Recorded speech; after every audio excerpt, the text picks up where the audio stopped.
بسم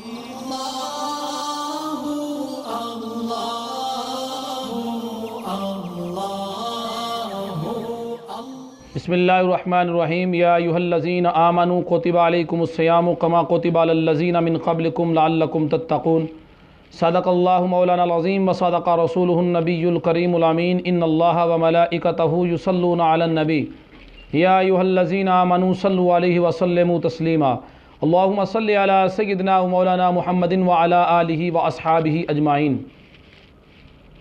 ناظرین کرام، فضائل رمضان شریف جاری و ساری ہیں۔ حضرت ابن عمر رضی اللہ تعالی عنہما آپ روایت فرماتے ہیں، کہ نبی اکرم نور مجسم صلی اللہ علیہ وآلہ وسلم آپ نے ارشاد فرمایا، بنی الاسلام علی خمس شہادت اللہ الہ الا اللہ وان محمد رسول اللہ واقام الصلاۃ وایتاء الزکاۃ والحج وصوم رمضان۔ نبی اکرم نور مجسم صلی اللہ علیہ وآلہ وسلم آپ نے ارشاد فرمایا، اسلام کی بنیادیں 5 چیزیں ہیں۔ 5 چیزیں، ان میں سے پہلی کیا ہے؟ فرمایا شہادت اللہ الہ الا اللہ وان محمد رسول اللہ، اس بات کی گواہی دینا کہ اللہ کے سوا کوئی معبود نہیں اور محمد مصطفیٰ صلی اللہ علیہ وآلہ وسلم آپ اللہ کے رسول ہیں۔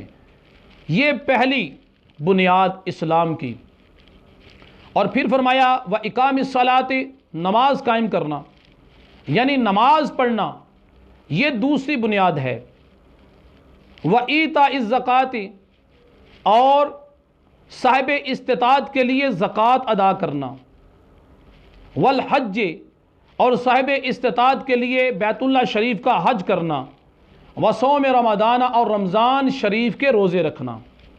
اسلام کی 5 بنیادوں میں سے یہ رمضان کے روزے رکھنا بھی ہے۔ تو جس عمارت کی بنیادیں مضبوط ہوں گی وہ عمارت مضبوط ہوگی۔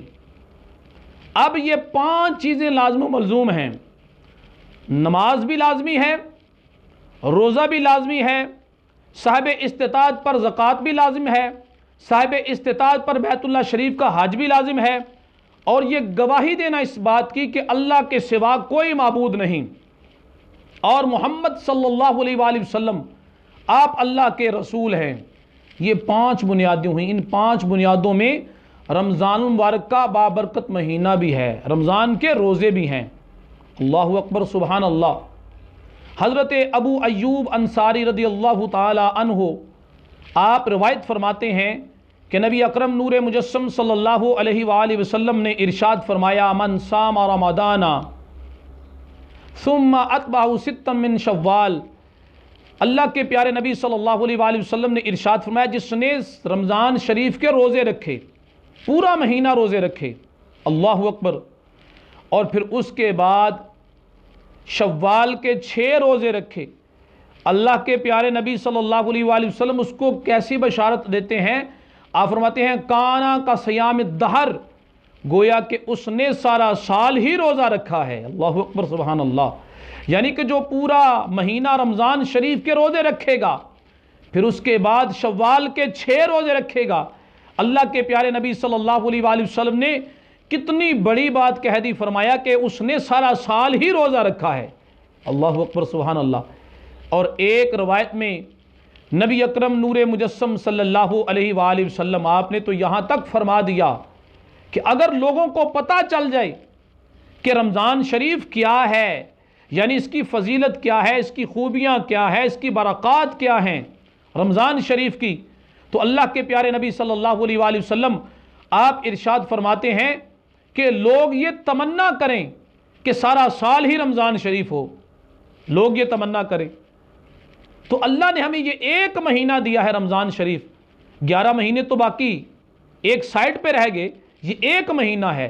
اگر ہم اس میں اچھے طریقے سے عبادت کر لیں، اپنے رب کو راضی کر لیں، توبہ استغفار کر لیں، قرآن پاک کی تلاوت کر لیں، نمازوں کی پابندی کر لیں، ایک دوسرے کے حقوق کو پہچانیں، اخلاق حسنہ سے آراستہ ہو جائے اس مہینے کے اندر، تو ہماری عادت بن جائے گی کہ ہم سارا سال ایسی عبادات کرتے رہیں گے، نیکیاں کرتے رہیں گے۔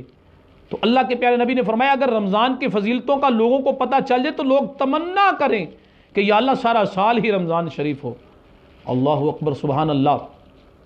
حضرت جابر بن عبداللہ رضی اللہ تعالی عنہ آپ حدیث پاک روایت فرماتے ہیں، آپ فرماتے ہیں کہ نبی اکرم نور مجسم صلی اللہ علیہ وآلہ وسلم آپ نے ارشاد فرمایا، آپ فرماتے ہیں کہ اللہ رب العزت نے رمضان میں 5 چیزیں میری امت کو جو عطا کی ہیں مجھ سے قبل اللہ نے کسی نبی کو نہیں عطا کی، یا کسی نبی کی امت کو نہیں عطا کی۔ جو رمضان مبارک میں اللہ نے 5 چیزیں میری امت کو عطا کی ہیں، وہ 5 چیزیں کون کون سی ہیں؟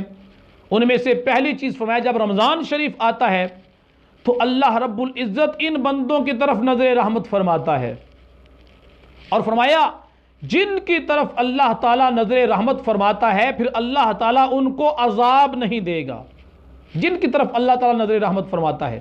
اللہ اکبر، سبحان اللہ۔ اور دوسری چیز کیا ہے؟ فرمایا کہ شام کے وقت روزہ دار کے منہ سے جو بو پیدا ہوتی ہے بھوک کی وجہ سے، جو منہ کے اندر بو پیدا ہوتی ہے بھوک کی وجہ سے، فرمایا اللہ رب العزت کو وہ جو بو ہے وہ مشک کی خوشبو سے زیادہ پسندیدہ ہے۔ اللہ اکبر، سبحان اللہ۔ کیونکہ یہ روزہ اللہ تعالیٰ کے لیے اس نے رکھا ہے نا، اس لیے اللہ کو وہ بو بھی مشک کی خوشبو سے زیادہ پسندیدہ ہے۔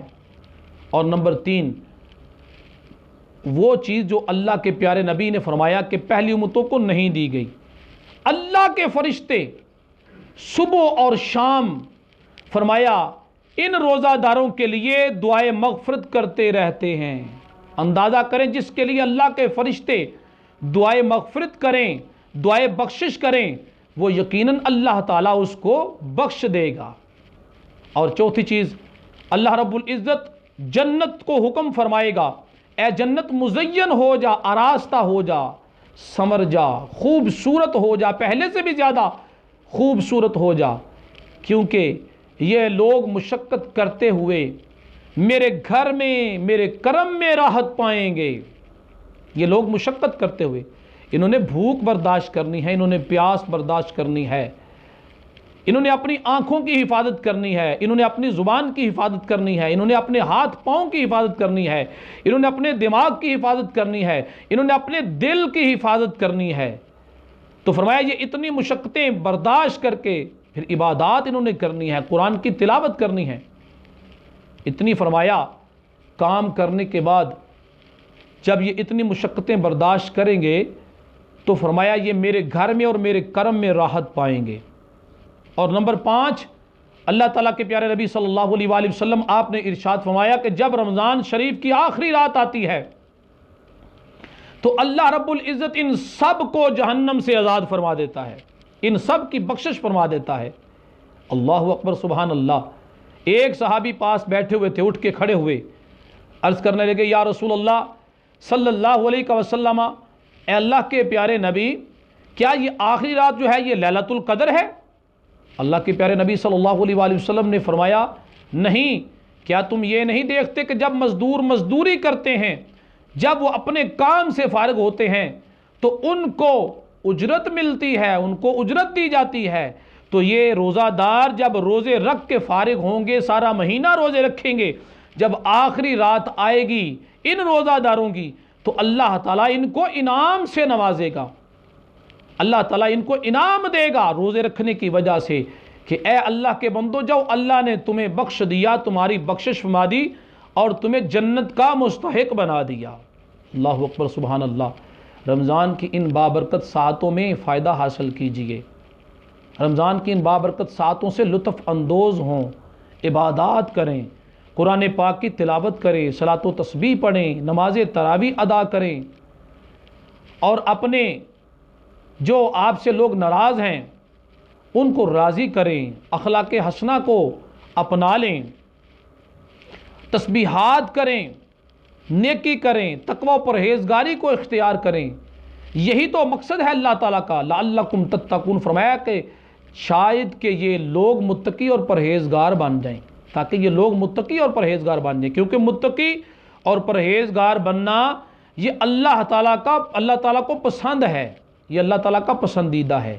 اللہ تعالیٰ ہم سب کو تقوی و پرہیزگاری اختیار کرنے کی توفیق عطا فرمائے۔ وما علینا الا البلاغ المبین۔